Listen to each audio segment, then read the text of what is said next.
Salibonani bantwana benkosi, liyabingelelwa ngelihle igama lomfeli wethu Jesu ozayo masinyane. Siyabonga bathandekayo uThixo wamazulu osivusileyo kuseni singabaphilayo, wasilondoloza ebudeni bosuku kwaze kwafika sona lesi sikhathi lokhe singabaphephileyo. Siyabonga bathandekayo uThixo uyamangalisa. Haleluya. Nxa singena enkonzweni yelizwi kasibeni lelizwi lomthandazo. Baba ingcwele okhona ngikhaya ezulwini, siyabonga ukubekezelela lizulu sibabi kungelanto enhle ngathi. Sazehlisa esihlalweni somusa, sithethelele Baba, sihlambulule kuko konke ukungalungi kwethu. Sinikeze ingqondo ezintsha, inhliziyo kaJesu eyiyo ekuzwisisayo kwakomoya lekugcinayo kwakomoya. Baba ingcwele, nxa sizafunda elizwini lakho sitolikele lona, silizwisise bese uyasiguqula izimilo zethu sifanele umbuso wakho ozayo masinyane. Senza amalungu ombuso ngelizwi lakho, ngoJesu siyakhuleka, amen. Siyabonga abathandekayo, lizakhumbula ukubana sisebhukwini likaRomans. Namhlanje silokhe sikusebhukwini likaRomans chapter 2, sigijima ngaphansi kwesihloko esithi sona Christ our righteousness, uKristu ukulunga kwethu. Izolo sithinte uhlupho lwakuqala lwamaJuda ayesebandleni laseRoma, ukuthi ngenxa yokuthi babenikezwa ama-ceremonial laws, benikezwa ama-moral laws ebhaliwe ezibhebheni zamatshe, babethemba ukuthi ulwazi lwalezo zinto lwaluza kubasindisa. Babethemba ukuthi lezo zinto abazinikeziweyo litikiti lokusindiseka kwabo, litikiti lokungena embusweni wezulu. Uhlupho lwesibili engikhulume ngalo izolo ngathi sizabheka uhlupho lwesibili amaJuda ayesebandleni laseRoma ayenalo. Uhlupho lwesibili lwamaJuda, babecabanga ukuthi ukugcina umthetho kwanele ukuthi basindiswe. Nxa wawungakhuluma lomunye wabadala babaFarisi, wayeza kutshela ukuthi phela mina nginqobile ezinye izono njalo ngiphila impilo enhle kakhulu, kodwa ngisele nje lokuzinhlupho okubili okukodwa kuphela, kodwa ngisazama ukuthi lakho ngikunqobe. Kodwa vele uNkulunkulu laye ngeke madoda angilahlele lokhu nxa eqathanisa izinto ezinhle engizenzileyo. AmaJuda babecabanga ukuthi ukusindiseka kwabo kweme ezintweni abazenzayo.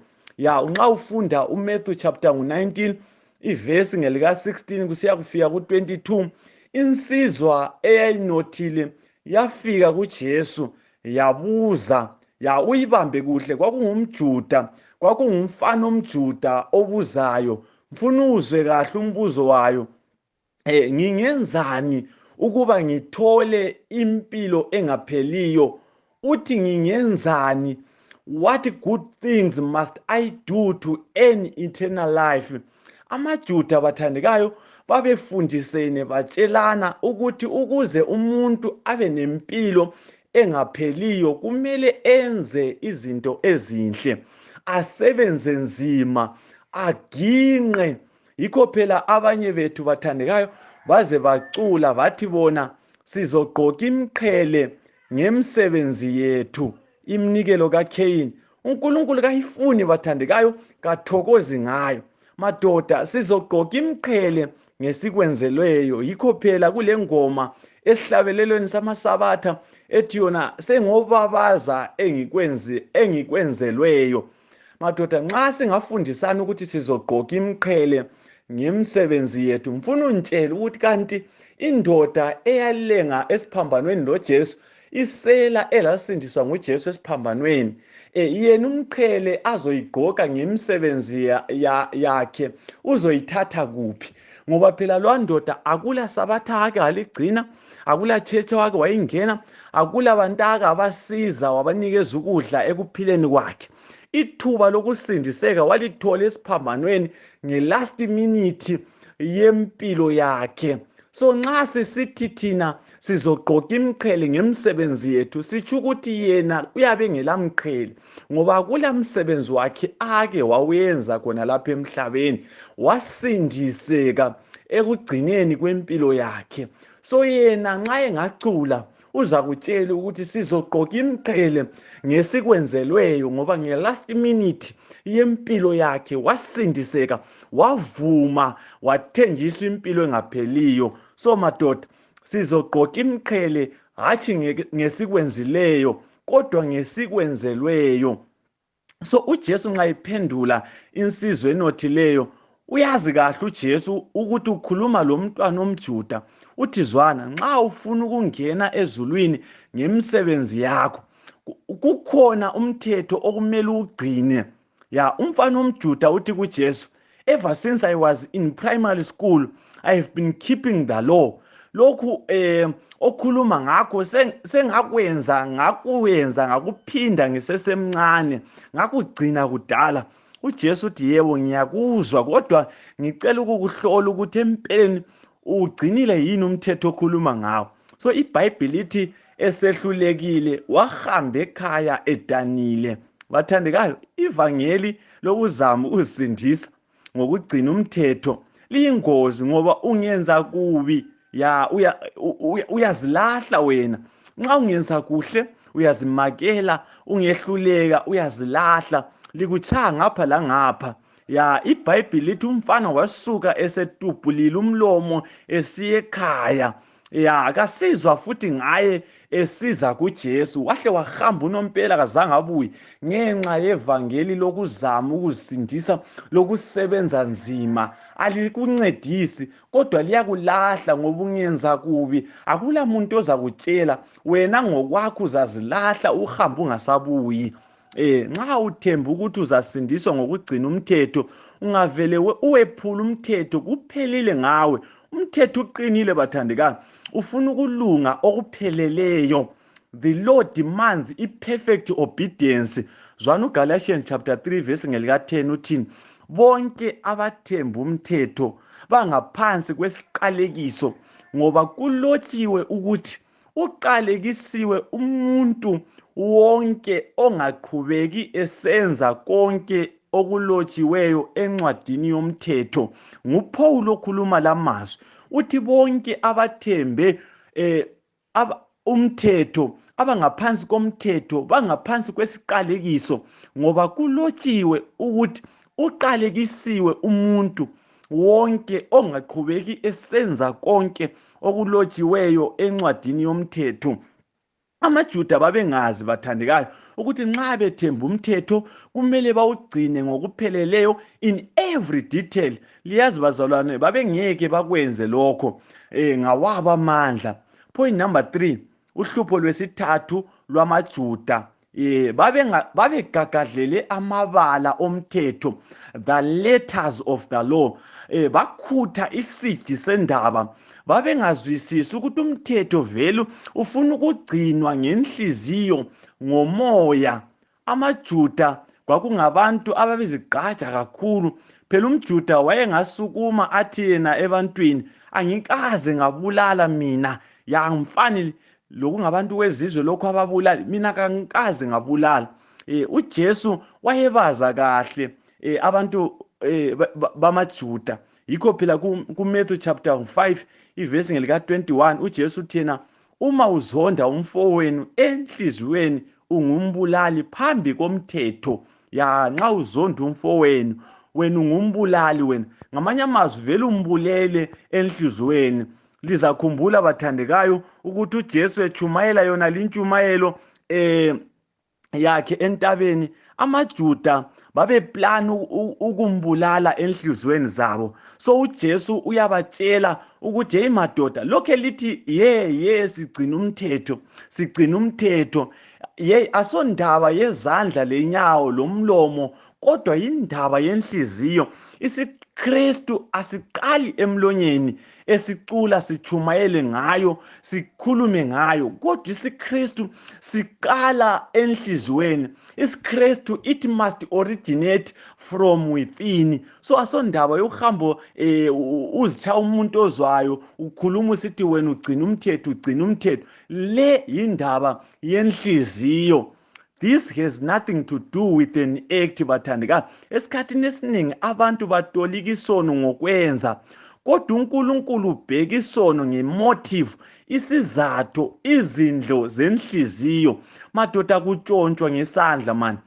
Isandla siyathatha okutshontshiweyo kutshontshwa ngengqondo. uNkulunkulu ubheka lokuthi kungani ungathathi, kungani wena ungathathi izinto zabantu. Awufeli yini ngaphakathi wena?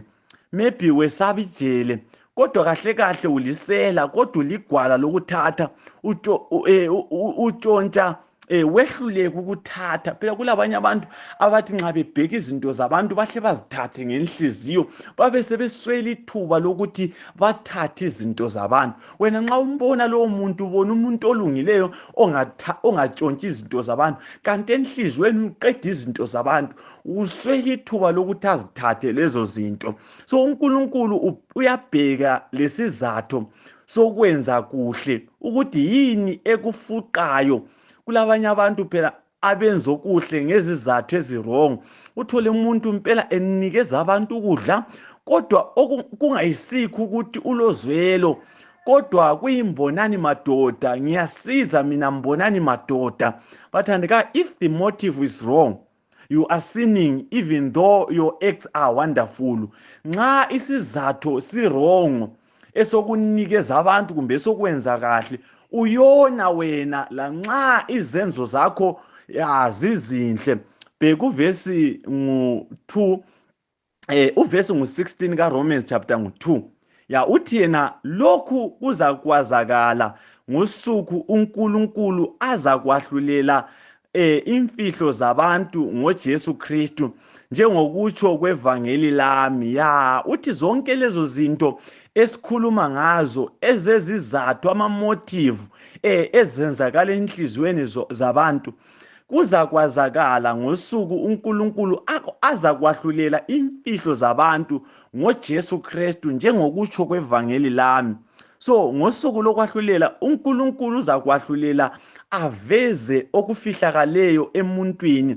Sizabona ukuthi ezinye izinto ezinhle ezazisenziwa ngabanye bethu zazingasuki ngaphakathi enhlizweni, kodwa zazifuqwa yi-selfishness. Umina vele wawungenzela abantu wena, kodwa wawusenzela ukukhulisa igama lakho. Wawuzenzela wena, wawulengqondo yabantu ababesakha iBhabheli ukuthi bathi asakheni isakhiwo siyafinyelela ezulwini, sizakheleni igama. Ngamanye amazwi sifuna ukuthi igama lethu likhule, ukuthi emhlabeni kulabanye abantu abake bakha isakhiwo, uNkulunkulu wathi ehlele esihlalweni wasibona sesiqhamukile. Kahle kahle wena awuncedi bantu, uyazinceda wena, ufuna ukukhulisa igama lakho. Ngifuna ukubuza ukuthi ekuchumayeleni kwakho, nxa uchumayela wena wenzela ukuthi abantu baphenduke yini, kumbe wenzela ukuthi kwazakala ukuthi kulawe ochumayelayo, kulawe a powerful preacher? Nxa ucula wena, kulabantu abaningi nxa becula emagrupini, umuntu acule so azafuna ukukhala, so abheke phezulu angathi izulu uyalibona, kanti kenzela ukuthi abantu baphenduke, kadumisi uNkulunkulu. Yena uyaziphakamisa ukuthi babekwazi ukuthi kule ntombi ecula egrupini ethile, so echaya isoprano, echaya i-alto, kulobhuti ochaya itena, kulobhuti ochaya ibass. Wena uculela ukuthi waziwe, wena uculela ukuthi wazakale. Wena vele kahle kahle awuculeli ukudumisa, uculela ukuphakamisa igama lakho. Inkosi sisize bathandekayo, inkosi sisize, ngoba inkosi nxa isahlulela ihlola ama-motives, isizathu salokho ukuthi kahle kahle khona lokho kwenzayo ukwenzelani, ukwenzela bani, yini ekufuqayo, moya bani okufuqayo. Ngizakutshela ukuthi uNkulunkulu wanikeza amaJuda umthetho. Uyini umthetho bazalwane abathandekayo? Umthetho yisimilo sikaNkulunkulu. So ukuze wena uproduce isimilo sikaNkulunkulu, kumele ukuthi ube nguNkulunkulu wena. Yikho phela uNkulunkulu kuyinjongo yakhe ukuthi angene enhlizweni zethu aveze isimilo sakhe. Yikho omunye umhlabeleli ethi ngoJesu mangifundiswe ngeyakhe ingqondo ngaziswe. Abesesithi umhlabeleli, Moya oNgcwele mfundisi wami, veza okukaKristu kimi. Moya oNgcwele mfundisi wami, veza okukaKristu kimi. Liyezwa yini bathandekayo? Ngumsebenzi kaMoya oNgcwele ukuveza okukaKristu kithi. Ngaphandle kukaMoya oNgcwele ngeke wenze lutho. Ngaphandle kukaMoya oNgcwele ngeke senze lutho. Kodwa uzama ukugcina umthetho ngawakho amandla. Nxa ungazama ukugcina umthetho ngawakho amandla, uzakwenza njengamaJuda. Bathatha imithetho kaNkulunkulu engcwele njengoNkulunkulu bayehlisa kulevel yabantu, yaba yimithetho yabantu, ama-do's and don'ts. Yenza lokhu ungenzi lokhu, yenza lokhu ungenzi lokhu. Ngokugcina lokhu uza kubanje. So ngokugcina ama-rules wabo babecabanga ukuthi bagcina imilayo kaNkulunkulu. So basebezikhandele le mithetho engekhoyo elizwini likaNkulunkulu, besithi umuntu nxa ephila ngayo leyo mthetho kumele uza kungena embusweni. Kuze kube lamhlanje mathandekayo silakho okungama-rules kwethu esicabanga ukuthi kuyimilayo kaNkulunkulu. Kwehlukene kusiya ngamabandla langamazwe. Uzwa kuthiwa nxa ufika echechi khupha izicathulo. Izicathulo kazingene echechi ngokungama-rules esazikhandela khona. Okunye ngokokugqoka kuningi liyakwazi bathandekayo. Okunye kuhlupha nxa sesihlangene sikhonza sonke ndawonye. Omunye lomunye ufuna kwenziwe okwakhe, ngoba yikho ubona omunye uzakhonze nzima nxa abantu bengasalandelanga okungama-rules kwakhe, ngoba ucabanga ukuthi okwakhe yikho okufunwa nguNkulunkulu. So lelo langa nxa kuhlangene ndawonye abantu bazathwala nzima because their rules don't agree. Ama-rules kwakhona akuvumelani. So bathandeka umthetho ujulile kakhulu. Nxa wena usechechi ngifuna ukukubonisa ukuthi umthetho ujule njani. Umthetho ujulile bathandeka. Nxa wena usechechi so ucabanga ukuthi imoto yakho uzoyithengisa malini kusasa ngeSunday, kuyiSabatha, wena ucabanga ukuthi imoto yakho kusasa uzoyithengisa malini, wephule iSabatha la nxa usechechi physical.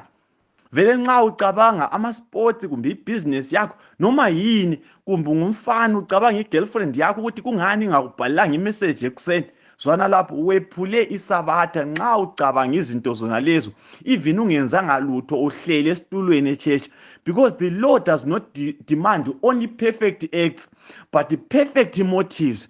Umthetho ufuna i-perfect obedience, i-obedience eqala ngaphakathi enhlizweni. Lolu yilo okwakuluhlupho olukhulu lwamaJuda. uRomans chapter 2 verse ngelika 28 and 29. Umuntu kasumJuda nxa enguye emehlweni kuphela, loba esokile emehlweni lemlayeni kuphela. Hatshi umuntu ngumJuda nxa enguye ngaphakathi. Lokusoka ikusoka kwenhliziyo ngomoya, hatshi ngomlayo. Ukubongwa komuntu onjalo akuveli ebantwini, kodwa kuNkulunkulu. So amaJuda babesenza yonke imisebenzi emehlweni abantu, imisebenzi emihle emangalisayo ukuze badunyiswe ngabantu. Kodwa bathandekayo, amaKristu aqotho yilaba abenza okuhle ngoba kuhle, laba bagcina umthetho ngomoya, hatshi amabala omthetho. Kodwa bamba lokho, mina lawe ngeke sigcine umthetho ngomoya singamukelanga ivangeli sazalwa ngomoya. Ngeke sagcina umthetho ngomoya singamukelanga ivangeli sazalwa ngomoya. Zwana uPaul uthini kuRomans chapter 7 ivesi ngelika 6, uthi kodwa khathesi ngokufela kulokho okwakhe kwasibopha sesikhululiwe emthethweni ukuze sikhonze ngendlela entsha yomoya, hatshi ngendlela endala yezimiso ezilotshiweyo. Uyabona yini ukuthi ukulunga kokuzikhandela i-self righteousness livangeli lezenzo ukuzama ukuzicecisa ngaphandle. uPaul uyadiliza ivangeli amaJuda ababethemba ukusindiswa ngomthetho ababeme kulo. Okunye amaJuda ababeyame kukho yikusoka. uPaul uthi kuverse 25 kuchapter 2, ukusoka kuligugu nxa ugcina umthetho, kodwa nxa usephula umthetho usufana lokuthi kawusokanga. Ngamanye amazwi uPaul uthi yena nxa usithi uzasindiswa ngokusoka kumele ugcine umthetho wonke. Uzakhumbula ukuthi phela emaJudeni bathandekayo abehlukanisi njengathi ama-ceremonial laws lama-moral laws. Kubo umthetho yiTorah, all the 5 books of Moses ayingxenye yomthetho emaJudeni. So nxa ungumJuda babhekelele ukuthi khona ugcine yonke imithetho elotshiweyo kuma-5 books kaMoses, iTorah, njalo bakholwa ukuthi kumele bayigcine yonke kuze basindiswe.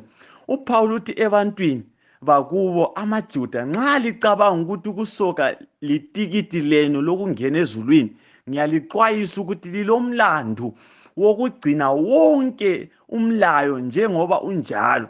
Madoda, uPaul udiliza ivangeli elifanayo namhlanje kithi. Nxa uthemba ezinye izinto ukuthi uzasindiswa ngazo, ukubhaphathizwa ucilisa kanye, nxa uthemba ukuthi wena wabhaphathizwa wacilisa kanye, ungena ichurch ngeSabatha, lezi zinto zinhle njalo zilungile kuphela nxa ulobudlelwano loJesu. Kodwa ngaphandle kwalokho ukungena ichurch kwakho ngeSabatha lokubhaphathiza ucilisa kanye ku-useless nxa uJesu engekho kukho. Zwana, ungacabanga ukuthi ukuba khona kwegama lakho emabhukwini ebandla kuzakwenza ukuthi ungene ezulwini. Ungathembi ukuthi abazali bakho labokhokho bakho were pillars of the church, kumbe babe ngama-pioneers, kumbe babe ngabodoka. Lokhu ngeke kukusindise nxa ungakholwa. Ungathembi isikhundla echurch. Phela ngiyazi ukuthi manje kukhethwa izisebenzi zika-2025 kuzoba yisisanasana, uthuli lothudlana, abantu belwisana sengathi ukuba nguleader we-department ethile yipassport yokusindiswa. Kuyaliwa, kuzondwane, kunyewane mdala, abantu belwisana lezikhundla sengathi yilo itikiti lokungena embusweni. Basopo bathandekayo, kasisindiswa ngokuthungamela i-department, kodwa ke sisindiswa kuphela ngokwamukela uJesu lokukholwa kukaJesu. Angilandaba ukuthi ubuyaphi, abazali bakho bebeyini echurch, kumbe wena uyini echurch, angilandaba. That does not give you a special place in the kingdom of God. uNkulunkulu akakhangeli ubuso bomuntu bathandekayo. uNkulunkulu akakhangeli ukuthi ubuyaphi. uNkulunkulu akalandaba lokuthi kuthungamela yiphi department.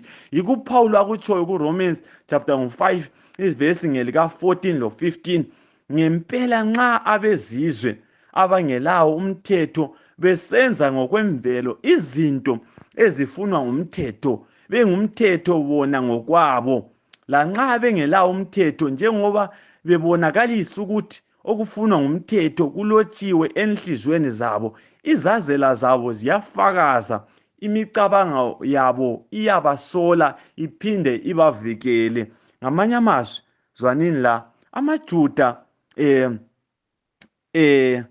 labezizwe akulo ngcono kulomunye umuntu, akulo khonza ngcono. So uPaul uyabatshela abantu bakibo ukuthi bakhona amaJuda afuna ukusindiswa ngokugcina umthetho. Zwana ngikutshele, akhona abezizwe abakhonza ngcono kulamaJuda. Lokho kwabacaphula amaJuda.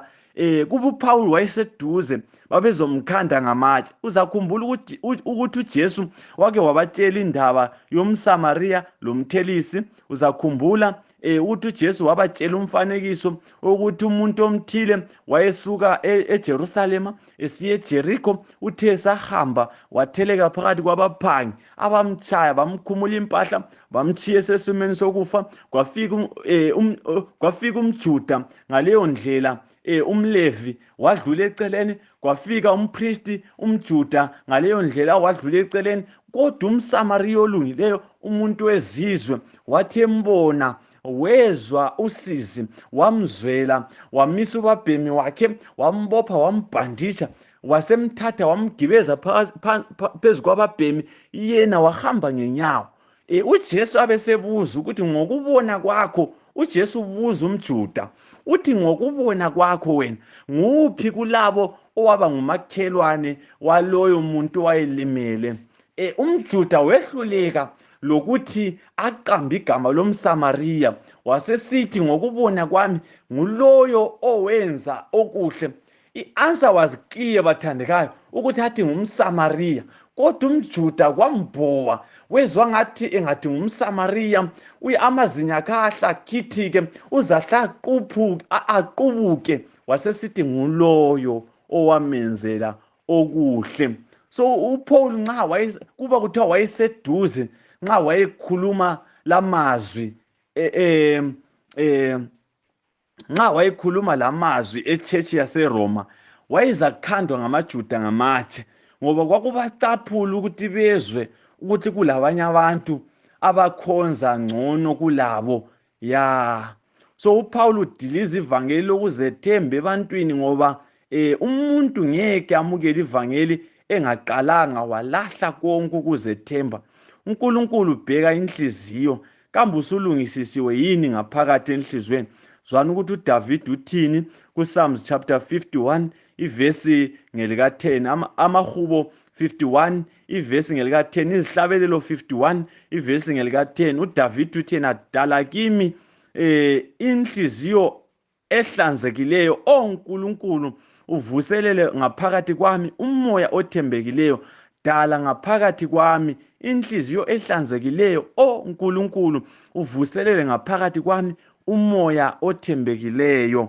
uDavid ukhulekela into eyodwa, ukuthi uNkulunkulu adale kuye, adale ngaphakathi kwakhe inhliziyo ehlambulukileyo, abesevuselela umoya othembekileyo. Bathandekazi, that's why ngikutshele ngathi amazwi engoma athi wona ngoJesu mangifundiswe, ngeyakhe ingqondo ngaziswe, moya ongcwele mfundisi wami. Yikho kutshiwo nguDavida, veza kukaKristu kimi, moya ongcwele mfundisi wami, dala inhliziyo ehlambulukileyo kimi. Moya ongcwele mfundisi wami, vuselela umoya othembekileyo kimi. Bathandeka, uPaul akasho ukuthi akusiyo advantage ukuba ngumJuda, hayi. Akasho ukuthi akusiyo advantage ukuba ngumSabatha, hayi. Madoda, we have an advantage. uNkulunkulu usinikezile ilizwi lakhe, usinikezile amaqiniso ukuba asithungamele kuJesu. Kanti manje amaJuda alahleka kuphi? Silahleka kuphi madoda? Lanxa sile privilege efanana laleyi, amaJuda bahlanekela ivangeli, bathatha umthetho bawenza indlela yokusindiswa. Kulokuthi umthetho ubakhombe isimo sabo ukuthi bayizoni, kulokuthi umthetho ube yisibuko kubo, bona bawenza indlela yokusindiswa. Bathandekayo, sileqiniso, kambe amaqiniso lawo ayasithungamela yini kuJesu, iqiniso eliqotho? Kambe amaqiniso lawo esilawo ayasikhomba yini kuJesu? Uzakhumbula ukuthi amaJuda babe lama-ceremonial laws. Zonke inkonzo ze-sanctuary, kusukisela emnyango we-sanctuary, ungena phakathi ku-sanctuary, i-altar of sacrifice, ibhesini yona leyana kwakunguJesu, i-altar of sacrifice kwakunguJesu. Usiyangena phakathi endaweni engcwele, ubona kule altar of incense kwakunguJesu. Ama-candlestick ona kuyani ukukhanya kwakunguJesu. ama-table of shewbread isinkwa kwakunguJesu. Ungena phakathi khonaphana kwindaweni engcwelengcwele iMercy Seat kwakunguJesu. Uvula isidikiselo sona siyana phakathi umtshokotsho wesivumelwano kwakunguJesu. Imithetho elithumi kwakunguJesu. So konke khonokhuyana ababekufundiswa kwakukhomba uJesu. Umbuzo wami uthi wonke amaqiniso lawa kambe ayasikhomba kuJesu yini? Kodwa nxa ufunda kuNew Testament iBhayibheli lithi weza kwabakhe, abakhe kabamamukelanga, ngoba lezo zinto bazithatha bazenza zona indlela yokusindiswa.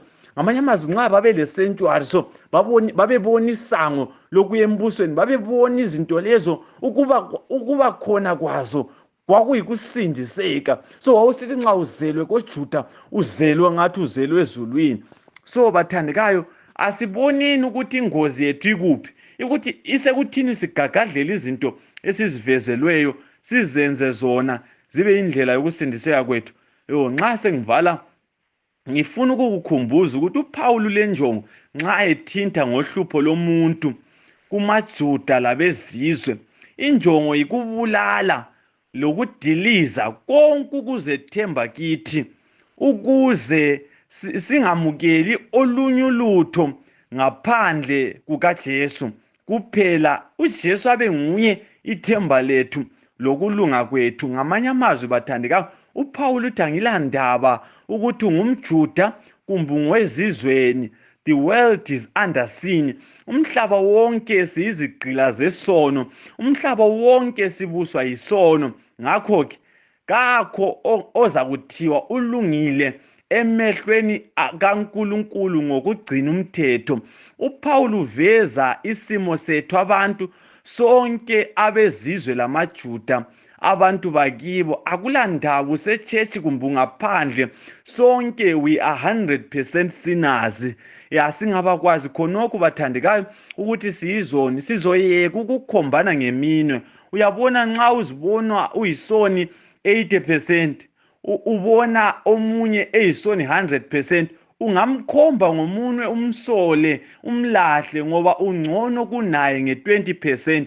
Kodwa madoda, nxa sonke siyizoni 100%, we all belong to the same camp.